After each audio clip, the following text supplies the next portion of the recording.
اب میرے آقا آپ ہیں، اب کملی والے مصطفیٰ میں آپ کو دیکھ کر فدا ہو گیا ہوں، اب کلمہ پڑھ کے مسلمان ہوتا ہوں۔ ہاتھ آگے بڑھائیے گا، میرا ہاتھ لیجیے گا، کلمہ پڑھ کے مسلمان بنائیے گا۔ اللہ کے پیارے رسول نے ہاتھ پہ ہاتھ لیا، کلمہ پڑھ کے مسلمان بنایا۔ اب اس غلام سے کہا آپ جائیے گا اپنے آقا کی طرف۔ غلام کہنے لگا یا رسول اللہ اب کون سا آقا، اب میرے آقا بھی آپ ہیں۔ لیکن سرکار نے ارشاد فرمایا نہ غلام، میں لوگوں کی امانتیں لینے نہیں آیا، میں دنیا میں لوگوں کی امانتیں دینے کے لیے آیا ہوں۔ آپ جس کے غلام ہیں آپ اسی کے غلام ہیں، آپ میرے غلام نہیں بن سکتے۔ وہ بات کی باتیں ہیں۔ اب وہ جب غلام چلنے لگا، نبی اکرم نے اس کے چہرے پر ہاتھ کو مل کیا، ہاتھ کو مس کیا، ہاتھ ملا، وہ چل دیا۔ اب جب مالک کے پاس پہنچا، مالک کہنے لگا بھائی تو کون؟ کہا میں آپ کا غلام۔ کہا تو میرا غلام نہیں ہے۔ کہا کیوں؟ کہا مشق بھی وہی ہے، سواری بھی وہی ہے، کپڑے بھی وہی ہیں، سب کچھ وہی ہے، لیکن تم کو میرا غلام نہیں ہے۔ کہا میرے آقا مجھے پہچانیے گا، میں وہی آپ کا غلام ہوں، وہی پانی کی مشق ہے، وہی سواری ہے۔ کہا کیسے؟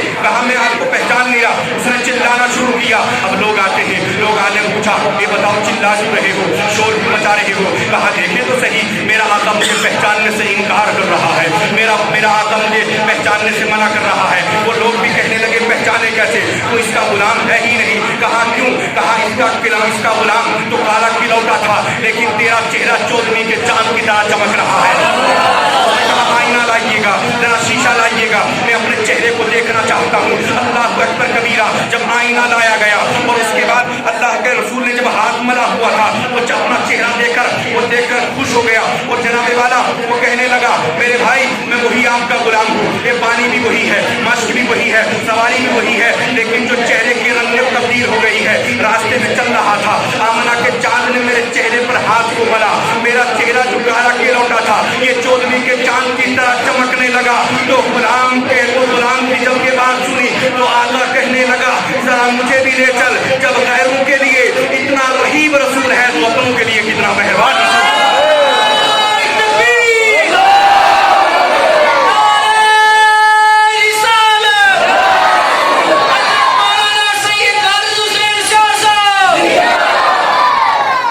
اپنوں کے لیے جب اتنا مہربان ہے، جب غیروں کے لیے اتنا مہربان ہے تو اپنوں پہ اتنا کرم فرماتا ہے۔ لیکن نبی کے دو عالم نے 63 برس کی زندگی گزاری صحابہ کے درمیان، اچھا لباس نہیں پہنا، اچھے کپڑے نہیں پہنے، حتیٰ کہ حضرت فاطمہ کے پاس ایک دن جاتے ہیں اور حضرت فاطمہ کے دروازے کو کھٹکھٹایا، دروازہ نہیں کھول رہی تھی۔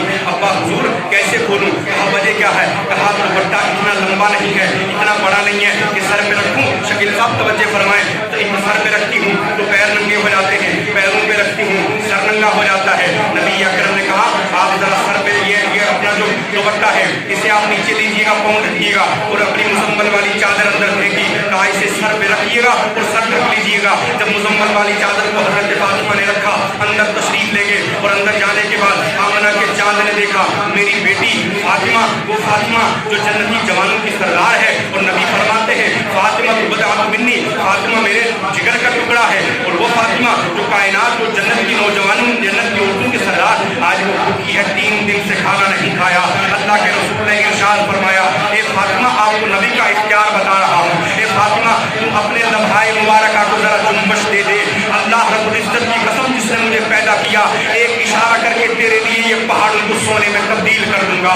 اللہ رب العزت وہ اتنا بڑا مختار رسول، اتنا بڑا پاور والا رسول، اور پاور والا کیسا کہ میرے مصطفیٰ قانون مولانا صادق بناتے بھی ہیں اور خود لاگو بھی کرتے ہیں۔ ایسا دنیا میں آپ کو کوئی نہیں ملے گا جو قانون بناتا بھی ہوگا، قانون لاگو بھی کرتا ہوگا، لیکن آمنہ کے چاند کتنے مختار ہیں، قانون ساز مصطفیٰ ہے، قانون بناتے بھی ہیں، قانون لاگو بھی کرتے ہیں۔ آمنہ کے چاند فرماتے ہیں اپنا لمحۂ مبارک کھول دے، تمام پہاڑوں کو سونے میں تبدیل کر دوں گا۔ فاطمہ نے جواب دیا ابا حضور میں بھی تو آپ کی بیٹی ہوں، جب طائف میں آپ اپنے جسم کو لہو لہان کر سکتے ہیں، میرے پیارے اب طائف کی ہسٹری کو اگر پڑھ کے دیکھیں آپ کئی دن کھانا نہیں کھائیں گے۔ آمنہ کے چاند پہ کتنا ظلم ہوا ہے۔ اللہ کا رسول دنیا میں تشریف لائے، انشاءاللہ بہاریں آ گئی اور ان کے آنے کی برکت ہے کہ اللہ رب العزت نے ہم سب پہ کرم فرمایا کہ ہمیں ان تمام نحوستوں سے بچا کر کلمہ پڑھ کے مسلمان کرنے کا شرف دیا۔ اب میری تقریر جو ہونی تھی وہ ہو چکی ہے، لیکن آخر میں جب دنیا میں تشریف لائے نا تو دنیا کیسے خوش تھی، آپ میرے ساتھ مل کر پڑھیں گے انشاءاللہ۔ ایسے مل کر پڑھو گے انشاءاللہ۔ 10 کلو کا سار ہل رہا ہے، 100 گرام کی زبان نہیں بولتی۔ بولے سبحان اللہ، ایسے ہوتا ہے سبحان اللہ، ایسے نہیں، بولیے سبحان اللہ۔ اس انداز سے مل کر پڑھے کہ مدینے والے مصطفیٰ